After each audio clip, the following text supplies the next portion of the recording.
अरे अरे आग लग गई, आग लग गई, आग लग गई, अरे बुझा नहीं है, अरे पानी आ गया।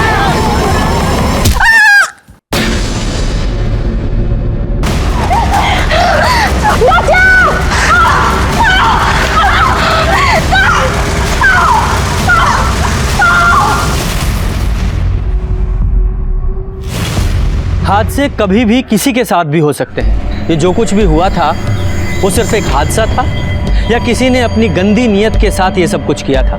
नमस्ते, मैं सीनियर इंस्पेक्टर रंजीत ठाकुर और क्राइम पेट्रोल दस्तक में आपका स्वागत है। 1 साल पहले जब मेरी पोस्टिंग उत्तर प्रदेश के मुगल सराय में थी तब ये केस मेरे पास आया था। सच मानिए ये केस मैं 1 हफ्ते में सॉल्व कर सकता था, लेकिन जैसे जैसे इस केस की परतें खुलती गई ये केस और भी उलझता चला गया।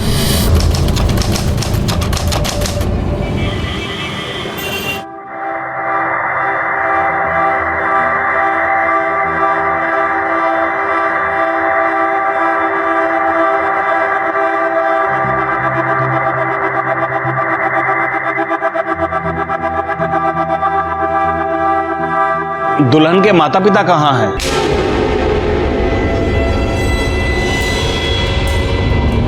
वो नहीं आएंगे, अब विधि शुरू कीजिए।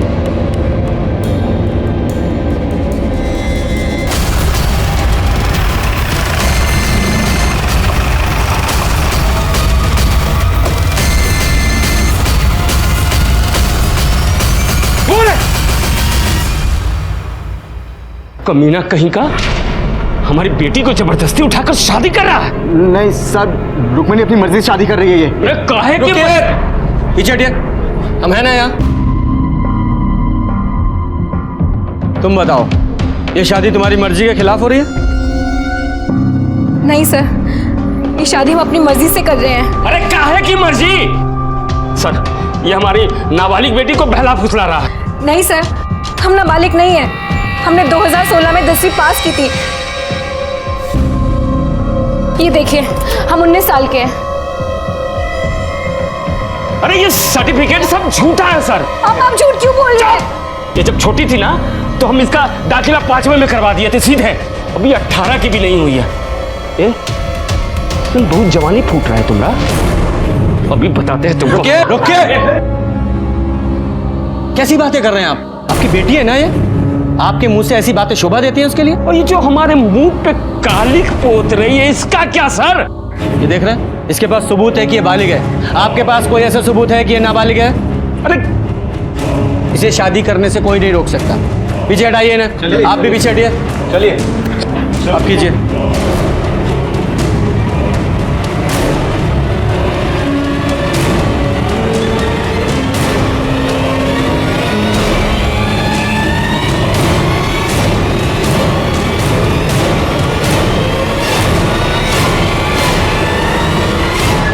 आप दोनों का विवाह संपन्न हुआ।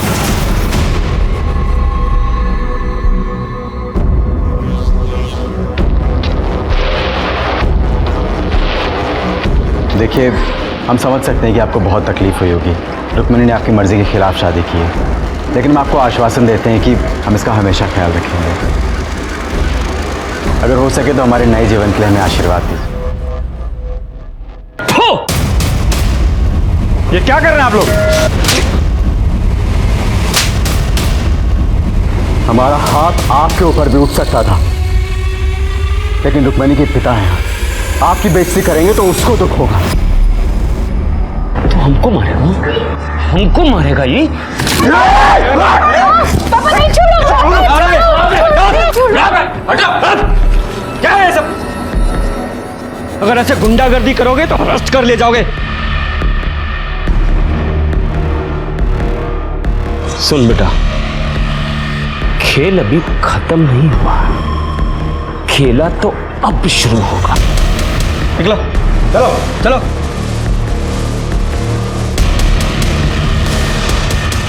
चलिए।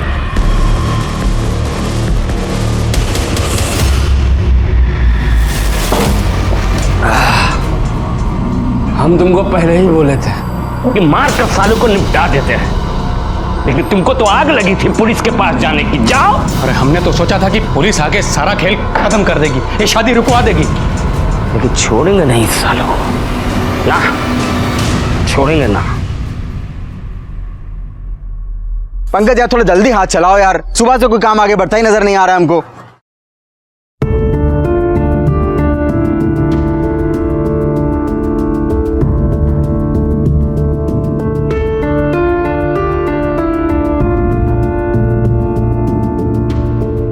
अरे देखो मनोज भैया के मिसेस आए हैं। ए, चलो फटाफट खाना खा के काम पे लगो।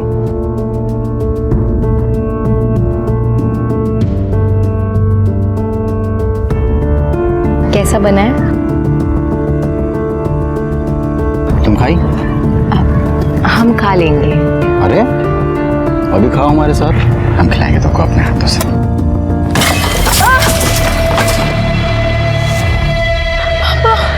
साला तुम्हारा तो ऐसी हालत करेंगे ना कि जिंदगी भर हलक से निवाला नीचे नहीं उतरेगा। हमारी बेटी को फंसाया। पापा नहीं, पापा पापा नहीं।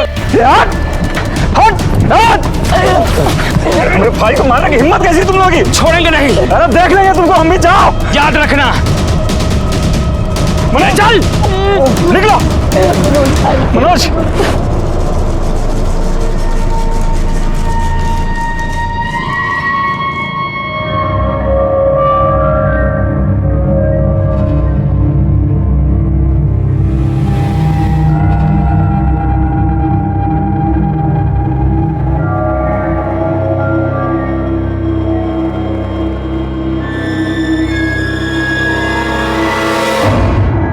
आ जाओ, एक सीट खाली, आ जाओ। ये पटेल नगर किधर पड़ेगा? पटेल नगर पास में ही, आइए मैं आपको छोड़ दूं। अरे यार बीच में कहाँ पूछा खिला, मेरा नंबर है। अरे भाई मेरा नंबर है। अरे तो जाओ यार, दिमाग खराब कर। मैं आपको छोड़ देता हूं। मैं छोड़ दूं, आप इधर आइए। बैठ जाओ, बैठ जाओ। मैं छोड़ दूं।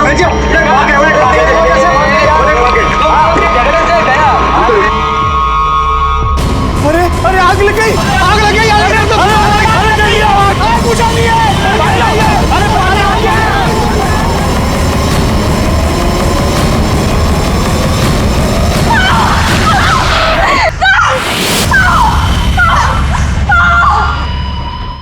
बहुत दुख रहा है ना? नहीं नहीं, ये मत लगाओ, हमको बहुत जलता है इससे। अरे इससे बहुत जलता है हमको। हाँ, हम नहीं लगा रहे। अच्छा नहीं लगा रहे, हाँ नहीं लगा रहे।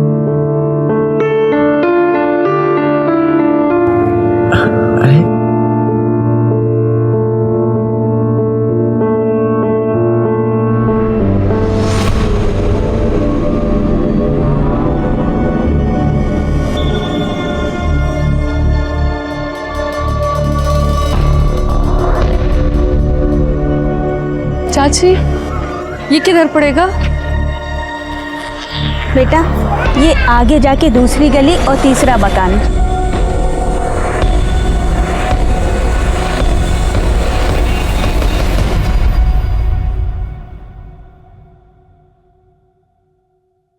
चलिए उठिए, काढ़ा पी लीजिए, आपका बदन दर्द ठीक हो जाएगा।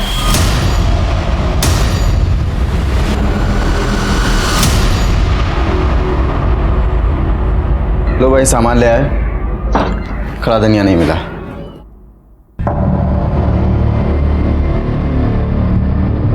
क्या हुआ? हम जब से बाहर से आए हैं तब से देख रही बहू अंदर बैठी रो रही है। अरे हम तो पूछ पूछ के थक गए, कुछ बताती नहीं।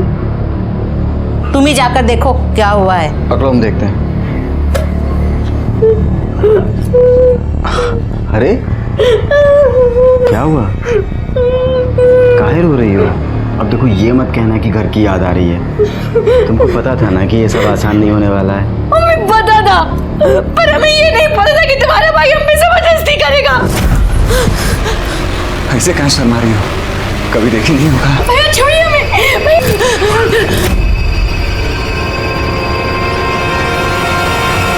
पागल हो गई है क्या? हमारा भाई हमारे लिए भगवान से भी बढ़कर है, उसके ऊपर इल्जाम लगा रही है तू। हम इल्जाम नहीं लगा रहे, हम सच बोल रहे हैं। झूठ बोल रही है। हम तो बीमार हैं, बाहर सो रहे थे। अच्छा, हम झूठ बोल रहे हैं? जब गंदा काम करने में शर्म नहीं आई तब मारने में काहे आ रही है?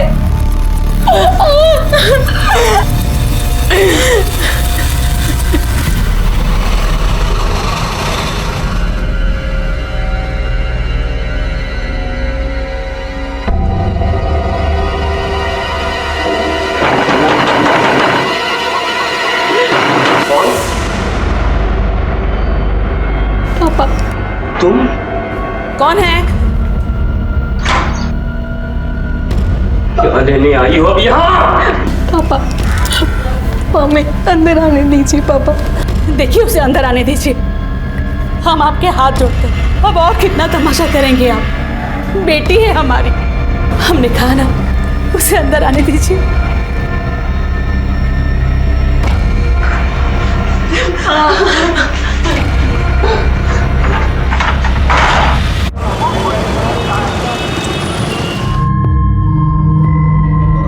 तुम्हें ऐसा बहू पर हाथ नहीं उठाना चाहिए था। हाँ तुम सुनी ना वो क्या बोल रही थी। भैया प्लीज ले आओ ना भाभी को।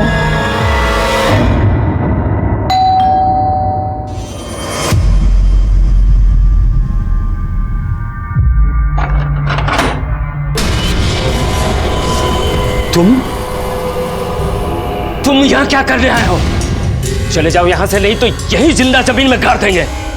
निकलो निकलो यहाँ से। अरे ये क्या कर रहे हैं? भगवान के लिए बस कीजिए। ये दामाद जी है हमारे, जो हुआ सो भूल जाइए। हमारी बेटी की जिंदगी बर्बाद मत कीजिए। हम रुक्मणी को लेने आए। रुक्मणी को लेने आए? दोबारा ये गल देखिए एक बार मेरी बात मान लीजिए। रुक्मणी के लिए, मेरे लिए।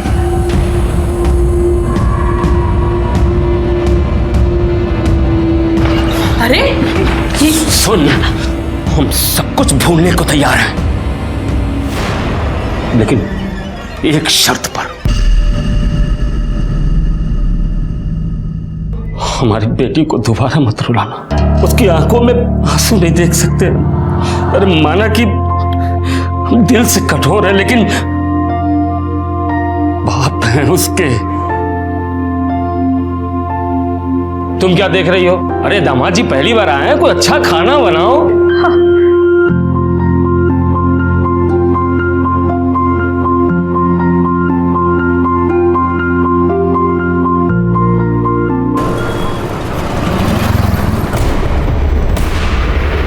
अरे आग लग गई, आग लग गई, आग लग गई। चलिए चलिए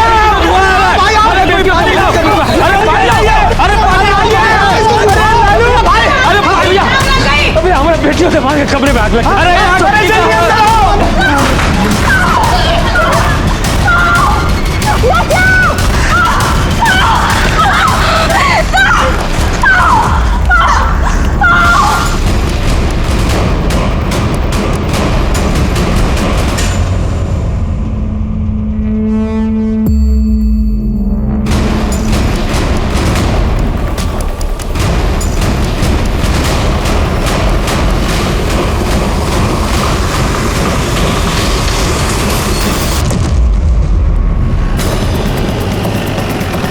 चलिए चलिए पीछे चलिए चलो चलो सर, 2 लोगों की बॉडी थी, मनोज और रुक्मणी। काफ़ी बुरी तरह से जल गए थे। मनोज की तो मौका वारदात पर ही मौत हो गई। रुक्मणी को हॉस्पिटल भेज दिया गया। ये रही सर मनोज की बॉडी।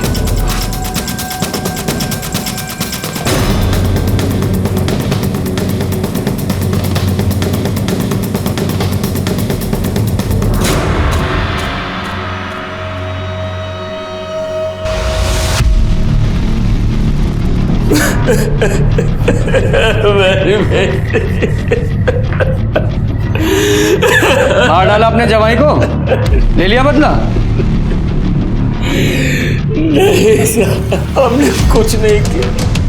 हमने तो उन्हें माफ भी कर दिया था। वो दोनों यहाँ क्या कर रहे थे? रुक्मिणी 1 दिन पहले यहाँ आई थी, तो शायद मनोज ने उसे थप्पड़ मार दिया था, तो वो चिढ़कर हमारे घर आ गई। और मनोज ने उसे थप्पड़ क्यों मारा था? हमें क्या पता था। रुक्मिणी की माँ ने भी उससे पूछा, लेकिन उसने कुछ नहीं बताया। हाँ, फिर कल शाम मनोज हमारे घर आया। मुझे गुस्सा तो बहुत आया, लेकिन मैंने सोचा कि चलो जाने दो, बात बढ़ाने से क्या फायदा, एक ही तो बेटी है। और यहाँ तक कि कल रात में हम लोगों ने साथ में खाना भी खाया था। हम सब बहुत खुश थे साहब। ये देखिए, कल रात में हम लोगों ने तस्वीर भी ली थी, लेकिन हमें क्या पता था कि ये सब। ये आग कैसे लगी? हमें नहीं पता साहब। हम तो रात में सो रहे थे, तभी रुक्मिणी के कमरे से चीखने की आवाज आई। फिर उसके कमरे से धुआं निकलने लगा। पड़ोसी आए और उन्होंने दरवाजा तोड़ा और उसके बाद। सच बोल रहा हो? सच बोल रहा हूँ। पर दिखाई नहीं दे रहा, क्योंकि मनोज से तो तुम बहुत नफरत करते थे। लग नहीं रहा सच बोल रहे हो। सच बताओ क्या हुआ था, वरना जेल में डाल के सड़ा दूंगा। नहीं साहब, जब रात में हमारी नींद खुली तो रुक्मिणी के कमरे से लड़ने झगड़ने की आवाज आ रही थी। हमने सोचा कि चलो पति पत्नी का झगड़ा होगा, कल तक खत्म हो जाएगा। फिर हम बाथरूम चले गए। बाथरूम से जब वापस आ रहे थे तो देखा कि मनोज मिट्टी के तेल का डब्बा लेकर कमरे के अंदर जा रहा और जाकर उसने दरवाजा बंद कर लिया। हमने दरवाजा खटखटाया, लेकिन उसने दरवाजा नहीं खोला। अभी कुछ सोच ही रहे थे, तभी रुक्मिणी के कमरे से चीखने चिल्लाने की आवाज आने लगी। हमने दरवाजे के छेद से झांक कर देखा तो मनोज रुक्मिणी को जला दिया था साहब। फिर हमने देखा कि मनोज को भी आग लग गई है। पड़ोसी आए, उन्होंने दरवाजा तोड़ा, लेकिन तब तक मनोज मर चुका था साहब। तुम्हारा भाई कहाँ है? वो अस्पताल गया साहब। बाकी लोगों के बयान लो, बॉडी को मॉर्ग में भेजो, मनोज के घर वालों को भी बुलाओ। ठीक है सर।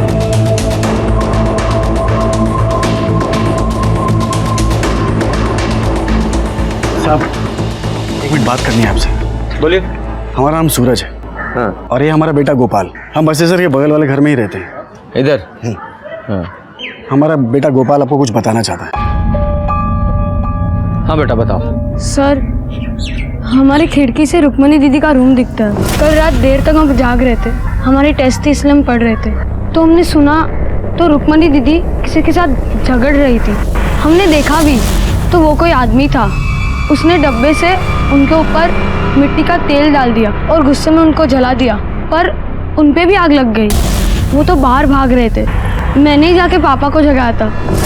साहब हम तुरंत दौड़ के बाहर आए थे और तब तक तो। बेटा हाथ इधर लाओ।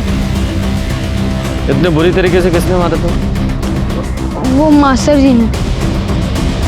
इतने बुरी तरीके से?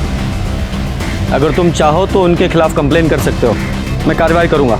साहब शिकायत की कोनो जरूरत नहीं है। अब ये बच्चा है, गलती हो गई इससे, होमवर्क नहीं किया तो मार तो पड़ेगी। होमवर्क किया करो। हाँ? तो सर इन लोगों के हिसाब से पति और पत्नी के बीच में झगड़ा हुआ।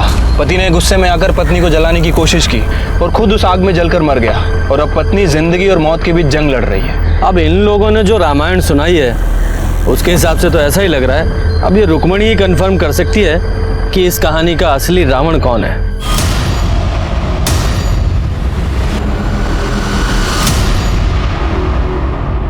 सर रुक्मणी कुछ भी बता नहीं सकती, वो कुछ बोलने की हालत में है ही नहीं। उसका बदन पूरी तरह से जल चुका है, अभी बेहोश है।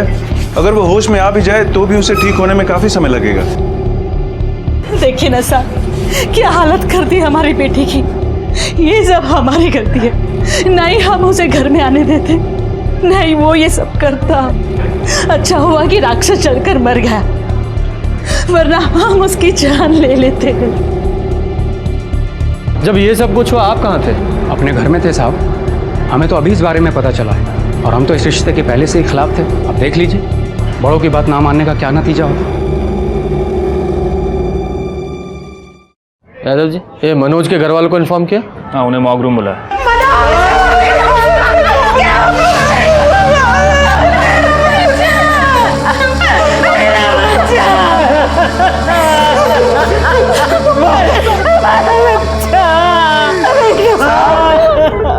उस प्रोफेसर ने हमारे भाई को मारा साहब, छोड़िएगा मत साहब उसको। आप शांत हो जाइए। देखिए बॉडी में तो और कुछ बचा नहीं है, लेकिन हमें बॉडी में एक कड़ा मिला है। आप पहचानते हैं इसे? साहब ये कड़ा मनोज का साहब, उसके पिछले जन्मदिन पे हम उसको गिफ्ट में दिए थे साहब। साहब ये सब कुछ उस रुक्मिणी के बाप ने किया साहब। उसने हमारे भाई मनोज को मार डाला साहब। मंदिर में देखा था ना आपने, कितना गुस्सा भरा था उसके अंदर। और उसके बाद मनोज जिस कंस्ट्रक्शन साइट पे काम करता था, वहां अपने गुंडों के साथ पहुंच गया था। वो तो ठीक टाइम पर मैं और कुछ लेबर आए तो बीच बचाव किया, नहीं तो हमारे भाई को उसी दिन मार डालता वो। साहब जब इतना गुस्सा भरा था तो अचानक मान कैसे गया वो? जब इस बसेसर ने मनोज के साथ कंस्ट्रक्शन साइट पे मारपीट की थी तो आप लोगों ने पुलिस कंप्लेन क्यों नहीं की? हमने उससे कहा था बात ना बढ़ाए, रिश्तेदारी वाली बात थी। अब बेटी भाग जाएगी तो गुस्सा तो आएगा ना। इतना गुस्सा कि हमारे बेटे की जान ही ले ली। ये रुक्मणी के घर वालों ने हमें बताया कि मनोज ने रुक्मणी के साथ कुछ मारपीट की थी और इसलिए वो अपने मायके आ गई थी। ये बता सकते हैं पति पत्नी में किस बात को लेकर झगड़ा हुआ था? साहब पति पत्नी तो लड़ते रहते हैं, कौन सी बड़ी बात है। और मनोज थोड़ा गुस्से वाला था और रुक्मणी बहुत जल्दी चिढ़ जाती थी। बात क्या हुई थी साहब हमें कुछ नहीं पता। हमें बिन बताए उसने गुस्से में अपने मैके जाके बैठ गई। साहब हमने मनोज से कहा था उसे मना ले आए। साहब हमें क्या पता था, हम खुद ही मेरे बेटे को मौत के मुंह में भेज गए। क्या फिर से नौकरी छोड़ दी? तुम्हारे पैर में चक्री लगी है क्या? किसी नौकरी पे टिकते ही नहीं हो। तुम उसकी छोड़ो, वो मैं देख लूंगा। हाँ बाद में बात करता हूँ। मेरे छोटे भाई को ना पहले मेरी शादी करनी है फिर नौकरी करनी है। सही तो कह रहा है सर। अच्छा तुम भी उसी का साथ दोगे? अपडेट बताओ। सर ये मनोज की पीएम रिपोर्ट है सर। बॉडी 80% जली हुई थी सर और बॉडी पे कहीं भी कोई एक्सटर्नल इंजरीज और ट्रॉमा के निशान नहीं है। यादव जी ये मनोज के घर वालों का कहना है कि मनोज काफ़ी गुस्से वाला था जी, और ये रुक्मणी ये भी काफ़ी शॉर्ट टेम्पर्ड थी। तो हो सकता है उस रात रुक्मणी और मनोज का झगड़ा हुआ हो और गुस्से में मनोज ने रुक्मणी को जला दिया और गलती से उसी आग में खुद जलकर मर गया। तो इस हिसाब से रुक्मणी विक्टिम और ये मनोज कल्प्रिट। पुरानी कहावत है जो दूसरों के साथ बुरा करता है वो खुद मुसीबत में पड़ जाता है, और इस केस में भी हमें कुछ ऐसा ही लगा था। सर्कमस्टेंशियल एविडेंस और गवाहों के बयानों के बाद हमें यकीन हो गया था कि असली गुनहगार मनोज त्यागी ही था।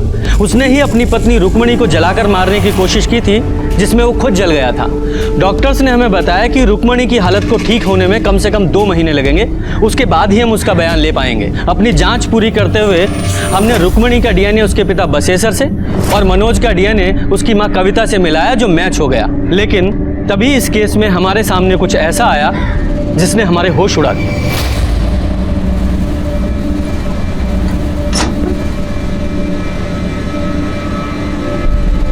सरोज जल्दी नीचे आ सरोज। अरे कहाँ रह गई थी सरोज? जी अम्मा जी वो हम छत पर ना कपड़े सुखा रहे थे। अच्छा सुन, बाहर बिरजू आया है, उसका हिसाब देख ले जरा, ठीक है? अच्छा सुन, 1 मिनट रुक। मुझे लगता है थोड़ा हिसाब उसका और बनेगा, तो तू एक काम कर, तू ये सारे पैसे ले जा, ठीक से हिसाब कर और बचे हुए पैसे लेके आ। चल जा। काय टुकुर टुकुर देख रही है? बाहर जा, जा अपना काम कर। अम्मा जी हम कह रहे हैं लड़की कुछ ठीक नहीं लगती हमको। अरे बेफालतू का ना सब पे शक करता रहता है, अच्छी लड़की है वो। बताइए। 12 बोरी आलू की लेकर के आया हूँ और अपना 1 बोरी अदरक। 1 सेकंड, 1 मिनट।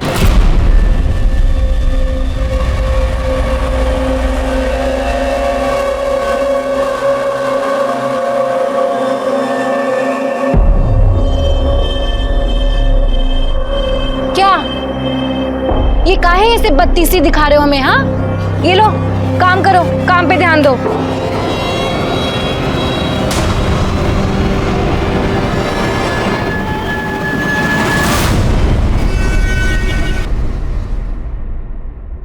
सर बिहार के बलुआ गांव में एक जवान लड़के ने एक लड़की के साथ मिलकर वहां रहने वाली विधवा के घर लूटपाट की और उसके बाद उसकी हत्या कर दी।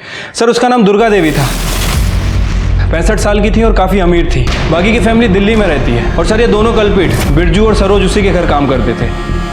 सर बिहार पुलिस ने बताया कि वो दोनों कल्पिट मुगल सराय की तरफ आए हैं। सारी डिटेल सर्कुलेट करवा दीजिए। हाँ सर, लेकिन एक बार फोटो तो देख लीजिए। ऐसा क्या है फोटो में?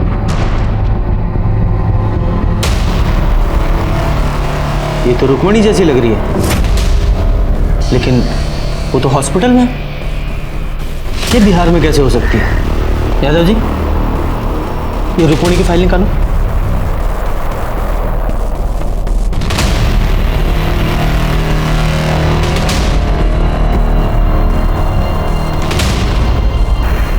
देखिए सर, दोनों के हाथों पर बिल्कुल सेम जगह ही टैटू है।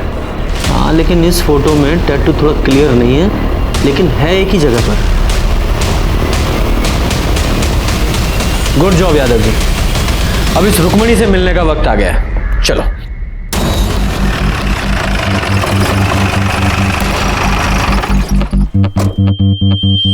सर आप ये सही नहीं कर रहे हैं। देखिए, हमें पता है हम क्या कर रहे हैं।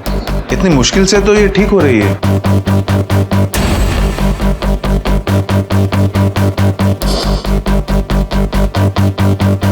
देखिए, मैंने पहले ही कहा था, अगर यहाँ पे कोई टैटू होता तो बुरी तरह से जल चुका होगा। डॉक्टर साहब, क्या कोई और तरीका नहीं है जिससे ये पता लग जाए कि पहले यहाँ टैटू था या नहीं? जी नहीं, क्योंकि स्किन के पिगमेंट्स जल चुके हैं। अब इसे पता लगाने का कोई तरीका नहीं है। एक तरीका है, बिहार चलना होगा। शायद वहीं चलकर इस सरोज और रुक्मणी की पहेली सुलझे।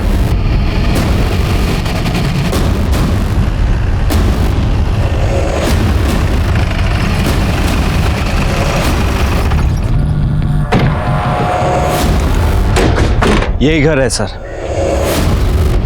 और ये पुलिस वाले यूपी से आए हैं साहब। तुमने जो बयान हमको दिया था, तुम्हारे मुंह से सुनना चाहते हैं। तो क्या है कि तुम्हारे अम्मा जी के कातिलों का पता लगाना है ना। छोड़ना मत साहब उनको। हमारी अम्मा जी बहुत अच्छी थी साहब, बहुत अच्छी थी हमारी अम्मा। ये सरोज यहाँ कब से काम करती थी? साहब कुछ 35-40 दिन हुए होंगे साहब। बहुत पढ़ी लिखी थी साहब, और एकदम सीधी सादी लगती थी। अम्मा जी का तो बहुत ही ख्याल रखती थी, और अम्मा जी भी उस पर बहुत भरोसा करते थे साहब। और ये बिरजू? अम्मा जी का जमीन का बटाई होता है ना, वो बिरजू ही देखता था। यहाँ आता जाता रहता था साहब। वो हिसाब किताब भी सरोज ही देखती थी। जी सर, यहाँ पे काम करने वाले लोगों का कहना है कि सरोज और बिरजू बहुत घुल मिल गए थे। हाँ साहब, हम देखे थे, बिरजू और सरोज में बहुत नजदीकियाँ हो गई थी। अगर तुम्हें हमारी जरूरत है तो सीधे सीधे कह क्यों नहीं देते? साहब, वो जो सरोज थी ना, वो हमेशा डरी डरी रहती थी। डरी डरी मतलब? डरने की वजह तो पता नहीं, लेकिन हमेशा उसके दिमाग में कुछ ना कुछ तो चलता रहता था साहब। ये सरोज कहाँ की रहने वाली थी? पता नहीं साहब। पता नहीं? तो फिर मिली कहाँ? हम वो अप्रैल में पटना गए थे, आके देखा तो यहाँ काम कर रही थी वो। आपने सरोज के बारे में बाकी गांव वालों से बात की? जी सर, लेकिन किसी को भी नहीं पता है कि वो कहाँ से आई थी और यहाँ तक कैसे पहुँची। साहब, हम एक चीज हमेशा देखते रहे कि जब भी अम्मा जी लाकर खोलती थी ना, तो उसकी आँख खुल जाती थी। सच में हम कह रहे साहब कि सब कुछ उसका ही किया धरा है। बिरजू को भी उसी ने फंसाया साहब। साहब, वहाँ अम्मा जी का लाश लाकर के पास पड़ा था, और उस वक्त लाकर खुला था साहब। सर, फ्लावर वॉश को वेपन की तरह यूज किया गया था, जिसे हमने फॉरेंसिक में जमा करा दिया है। ये सरोज के पास कोई मोबाइल था? नहीं साहब, नहीं था। ये अम्मा और बिरजू के पास तो होगा? हाँ, उनके पास था साहब। सर, बिरजू अपना मोबाइल एक मजदूर को देके गया था, जिसमें मोबाइल डेटा इरेज था और कोई सिम भी नहीं था। सर, हमने अम्मा जी और बिरजू की मोबाइल की CDR रिपोर्ट और मोबाइल लोकेशन दोनों मंगवाई, जल्दी ही मिल जाएगी। गुड। सर, बिरजू के मोबाइल लोकेशन और मोबाइल डिटेल्स में कुछ भी सस्पिशियस नहीं है, लेकिन सर ये अम्मा जी नटवा गांव में भीमा के कांटेक्ट में थी। ये भीमा कौन है? हिस्ट्री शीटर है सर। ह्यूमन ट्रैफिकिंग के केस में कई बार पकड़ा गया, पर हमेशा बेल पे छूट जाता है। लेकिन सर, मेरी समझ में ये नहीं आ रहा है कि दुर्गा देवी उससे बात क्यों करती थी। वो भी पता चल जाएगा।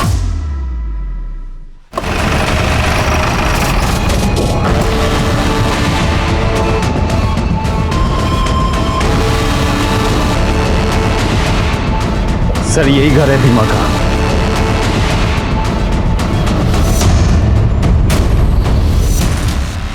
यहाँ तो ताला लगा है। कैसे पता लगाएं सर, कहाँ गया होगा?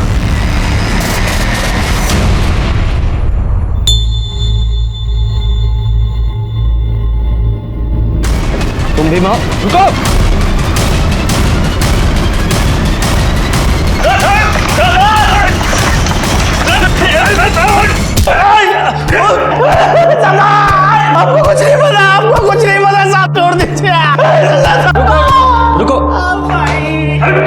कितना मारते हो तुम लोग? बहुत लगा? जी साहब। अच्छा पानी पियोगे? हाँ साहब। ठीक है पिलाते हैं, पर पहले सच बताओ, सरोज को तो जानते हो? कौन है, कहां से आई थी, सारी डिटेल्स बताओ उसकी। साहब हम कसम खा के कहते हैं, हमको नहीं पता साहब। अम्मा ना सच बोलती थी, ये लातों के भूत बातों से नहीं मानते। तुम लोग ना अपने तरीके से पूछ लो, मुझे तो ये कुछ बताएगा नहीं। रुकिए साहब, बताते साहब, बताते। बताओ। सब वो दरअसल वो राम लखन आदमी का फोन आया था हमारे पास। वो हमको बोला कि उसके पास एक 19 साल की एक लड़की है जो बहुत ही खूबसूरत है, उसका हाथ पैर भी ठीक ठाक है। तो साहब 1 लाख में हमारा डील फाइनल हो गया। उसके बाद साहब हम 5 दिन अपने साथ ही रखे नटुआ गांव में, बस इतना ही साहब। फिर 5 दिन बाद क्या किया? वो अम्मा जी को बेच दिए थे 1.5 लाख रुपए में। ये राम लखन का जो फोन आया था मोबाइल से आया था? जी। यादव जी सर, उस नंबर को ट्रेस करो। कहाँ का रहने वाला है ये? जी यूपी। तो लड़की को तुमने यूपी से उठाया? साहब ये तो हमको पता नहीं है, लेकिन यूपी और बिहार का जो बॉर्डर है ना, वहीं पर लेन देन हुआ था। कब हुआ था? 11 अप्रैल रात को हुआ था। मतलब जिस रात रुक्मणी और मनोज को चलाया गया? ठीक है, वेरी गुड सर। रामलखन का फोन ट्रेस हो गया है सर। ये रामलखन और कोई नहीं बल्कि बसेसर दुबई है, रुक्मणी का पिता। क्या? तो क्या ये सरोज और रुक्मणी दोनों एक ही हैं? अगर ये सरोज रुक्मणी है तो फिर वो लड़की कौन है जो हॉस्पिटल में है? या फिर दोनों जुड़वा बहनें हैं? सर जो लड़की हॉस्पिटल में है उसका डीएनए बसेसर दुबे के डीएनए से मैच भी हुआ था। बड़ी उलझी हुई पहेली है। सबसे पहले ना ये मुगल सराय जाकर इस बसेसर से बात करनी पड़ेगी। यादव जी इस बसेसर की पूरी जन्म कुंडली निकालो। जी। और सिन्हा साहब सर, जितने भी टोल नाका हैं सबकी सीसीटीवी फुटेज निकालो। इस सरोज का मिलना बहुत जरूरी है। और वो बिरजू, उसके मोबाइल में उसका सिम नहीं था, हो सकता है उसने दूसरे मोबाइल में सिम डालकर एक्टिवेट किया हो। पता करने की कोशिश करो, इन दोनों का मिलना बहुत जरूरी है। जी सर।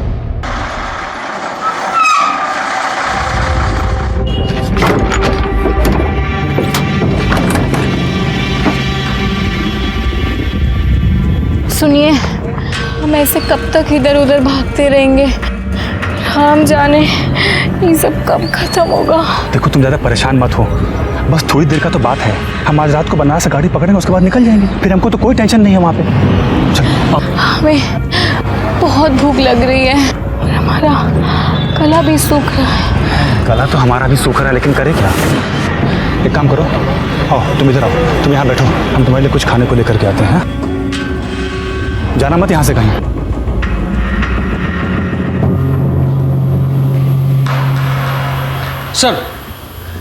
सर बसेसर के बारे में एक इन्फॉर्मेशन मिली है। क्या? बसेसर की पहले भी एक शादी हुई थी किसी दुलारी नाम की औरत के साथ। उससे एक बेटी भी है, महुआ रुक्मणी से 2 साल बड़ी है। ये महुआ की कोई फोटो मिली? नहीं सर। ये दुलारी और महुआ कहाँ है अभी? सर दुलारी अभी भी अपने गांव अजवारी में है और बसेसर भी वहीं का रहने वाला है। जब हमने दुलारी से महुआ के बारे में पूछा तो उसने कहा कि वो अपने किसी रिश्तेदार के यहाँ कानपुर गई है, वहीं कहीं मेट का काम करने। लेकिन जब हमने कानपुर में पता किया सर तो पता चला कि महुआ कानपुर पहुंची ही नहीं। कब की बात है? सर अप्रैल के पहले हफ्ते की। मतलब 11 अप्रैल से पहले भी बहुत सी चीजें हुई थी।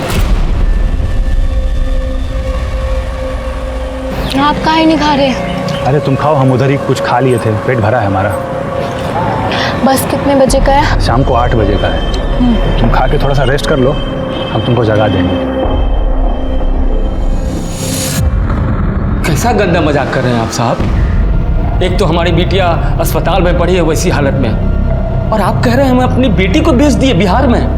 पूत को तो कपूत बनते सुना है, लेकिन बाप को पशु बनते पहली बार देखा है। एक बात बताओ, अगर तुमने अपनी बेटी को नहीं बेचा तो वो नटवा के हिमा से फोन पर क्या बात करते थे? झूठ मत बोलना, तुम्हारे सारे कॉल रिकॉर्ड्स हैं हमारे पास। मना क्यों करेंगे?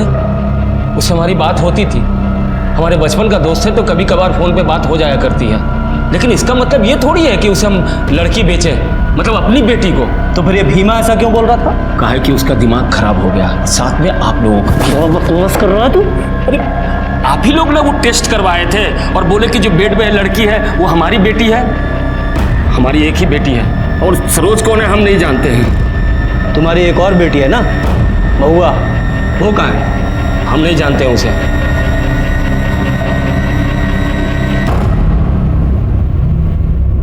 ठीक है, जाओ।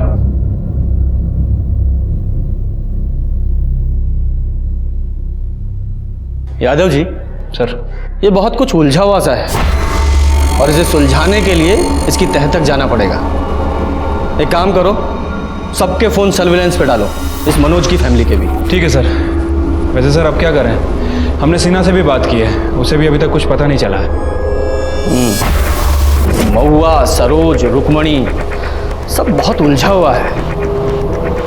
अगर ये माने कि ये सरोज ही रुक्मणी है तो फिर ये हॉस्पिटल में जो लड़की है वो कौन है? महुआ? सर, रुक्मणी की तबीयत पहले से बेटर है, बीच बीच में होश भी आ रहा है उसे, मगर उसके वोकल कॉर्ड्स बुरी तरह से झुलस चुके हैं। अगर उसने बोलने की कोशिश की तो काफी नुकसान हो सकता है। मतलब उससे बात ही नहीं कर सकते? जी नहीं। इस लड़की का डीएनए इसकी माँ फुलवा से मैच कराई है। जी। हो सकता है इसी से कहानी में कोई नया मोड़ आए।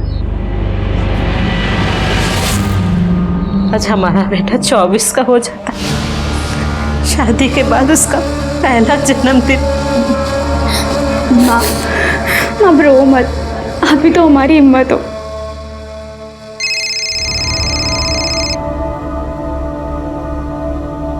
हेलो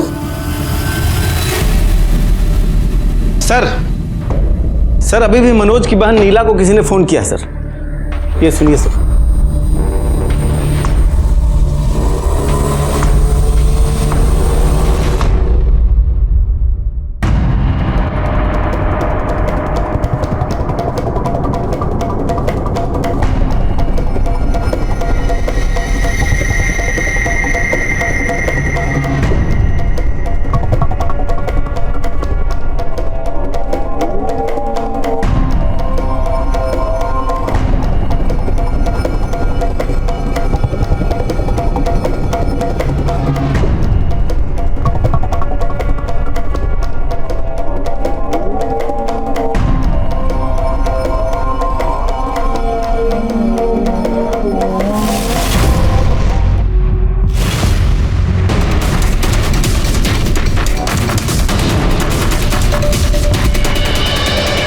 कैसी हो? यार नहीं रहे। सरोज, ले चलो इसे।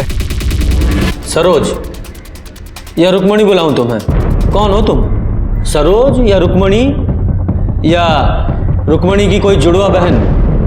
नहीं साहब, हम रुक्मणी ही हैं। सबने बहुत कोशिश की कि हम भूल जाए कि हम रुक्मणी नहीं हैं, लेकिन साहब हम रुक्मणी ही हैं। उस रात तुम्हारी मनोज से लड़ाई किस बात पर हुई थी? नहीं साहब, हम दोनों की तो कोई लड़ाई नहीं हुई थी। हम दोनों के बीच तो सब कुछ ठीक था। हम दोनों ने खाना खाया, उसके बाद हम सोने चले गए। फिर अचानक से आधी रात में किसी ने हमें कुछ सुंघाया और हम बेहोश हो गए। हमने भागने की कोशिश की, लेकिन कहाँ भाग रही है? कहाँ भाग रही है? नहीं, समझ नहीं आता तुमको? तुम ऐसे नहीं समझ। रुको, समझाते हैं तुम। हमारे साथ रेप किया और 5वें दिन। एक बात सुन लो, हम तुमको ना अम्मा के पास भेज दिए। हाँ, भेज दिए हैं तुमको। अब से तुम्हारा नाम सरोज है। सरोज, रुक्मणी नाम को भूल जाओ। और अगर तुमने भागने का कोशिश किया ना तो पता क्या होगा? जो पूरा गांव का मर्द लोग है ना, वो तुम्हारे ऊपर छोड़ देंगे। उसके बाद तुमको और तुम्हारे मनोज को, दोनों को गोली मार देंगे। अम्मा जी बहुत अच्छी इंसान थी, वहां में कोई परेशानी नहीं थी।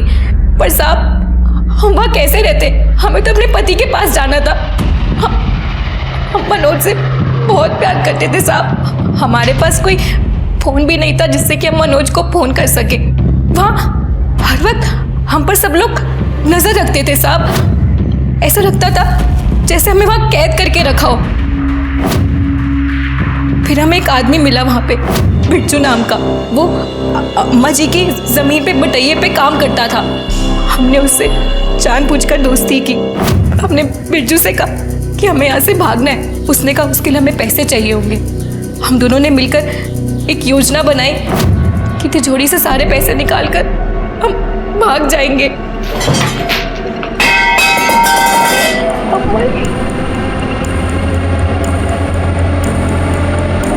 अरे सब पैसा कहाँ है इसमें? तुमने कहा बहुत सारा पैसा है।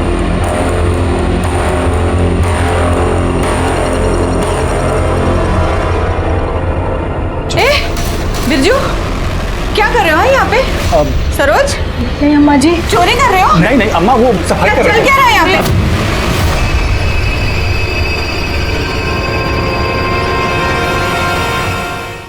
तो तुम यहाँ मुगल सराय आना चाहती थी मनोज के पास?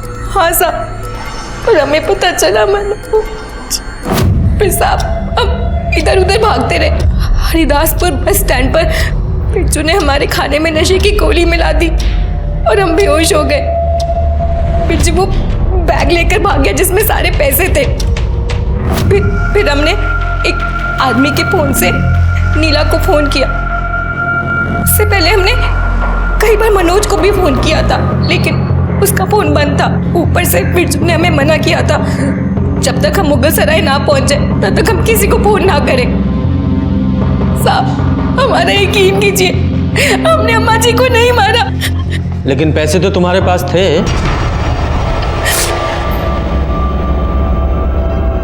हाँ साहब, जब बिट्टू ने खाना खाने से मना किया तब हमें उसकी नीयत पर थोड़ा सा शक हुआ, तो हमने पैसे अपने पास छुपा लिए थे। मनोज ने तुम्हें किस बात पर मारा जो तुम मायके चली आई थी? उसके भाई राजेश ने हमारे साथ बलात्कार करने की कोशिश की थी। हमने मनोज को बताया भी साहब, पर उसने हम पे यकीन नहीं किया। सर, डीएनए रिपोर्ट आ गया।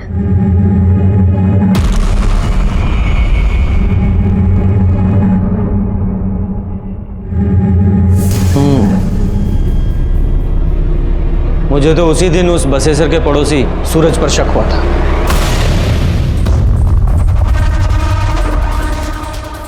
तुमने पुलिस से झूठ क्यों बोला? देखिए साहब, आप हमारे बच्चे के साथ ऐसे सवाल जवाब नहीं कर सकते। अच्छा, उस दिन तो तुम ही लाए थे ना इसे बयान दिलवाने के लिए। अब क्या हुआ? बेटा झूठ बोला था ना उस दिन तुमने। सर हमें कुछ नहीं पता था, हमने कुछ देखा भी नहीं था। वो तो पापा और बसेसर चाचा ने जो कहने को बोला था वो अपने आप को कह दिया।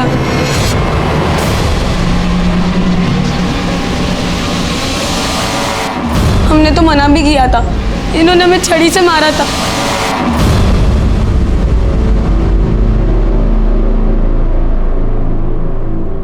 तुम्हारे खिलाफ सारे सबूत हैं हमारे पास। अब फटाफट सारी सच्चाई बताओ।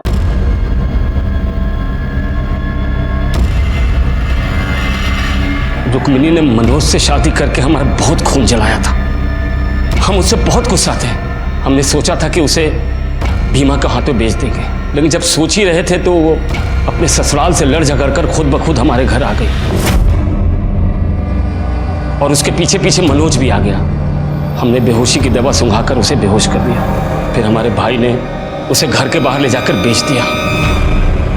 फिर हमने मनोज को वहीं जला दिया और ऐसा नाटक किया कि ये सब मनोज का किया धरा। मतलब महुआ को रुक्मणी की जगह रखकर जला दिया। क्या करते, दुलारी ने उसे कानपुर भेजा था और वो हमारे पास आ गई। 4 साल की थी जब उसे छोड़कर आए थे, लेकिन उसको तो हमारे घर पर ही रहना था। इतनी सुंदर भी नहीं थी कि कहीं शादी कर देते या बेच देते। उसे अपने भाई के घर रखा। जिस रात हमने रुक्मिणी को बेचा तो हमने सोचा क्यों नहीं महुआ को रुक्मिणी बनाकर इससे भी पीछा छुड़ा लिया जाए। इसलिए उसे बेहोश कर मनोज के साथ जला दिया, लेकिन वो बच गई। शर्म आती है तुम्हारे जैसे इंसान को पिता कहते हुए। अपने स्वार्थ और अहंकार के लिए अपनी दो बेटियों की जिंदगी बर्बाद कर दी। रुक्मणी ने अपने परिवार से लड़कर मनोज से शादी की थी और मनोज के भाई राजेश ने रुक्मणी को मॉलेस्ट करने की कोशिश की थी। राजेश से जब हमने इसके बारे में पूछा तो उसने पहले तो इनकार किया, लेकिन कड़ाई से पूछताछ करने पर उसने स्वीकार किया कि हाँ, उसने रुक्मणी को मॉलेस्ट किया था। कुछ दिनों बाद सिन्हा ने बिहार में बिरजू को पकड़ लिया और बिरजू ने कबूल किया कि उसने ही दुर्गा देवी का खून किया था। क्या मनोज को दस्तक नहीं मिली थी कि जो बसेसर रुक्मणी और उसके खून का प्यासा था वो अचानक ही बदल कैसे गया? अगर मनोज ने इस दस्तक को पहचान लिया होता तो ये सब कुछ नहीं होता। इसी के साथ मैं सीनियर इंस्पेक्टर रंजीत ठाकुर आपसे विदा लेता हूं। फिर मिलेंगे। सतर्क रहिए और देखते रहिए क्राइम पेट्रोल दस्तक, क्योंकि मकसद बताना नहीं, बचाना है। जय हिंद।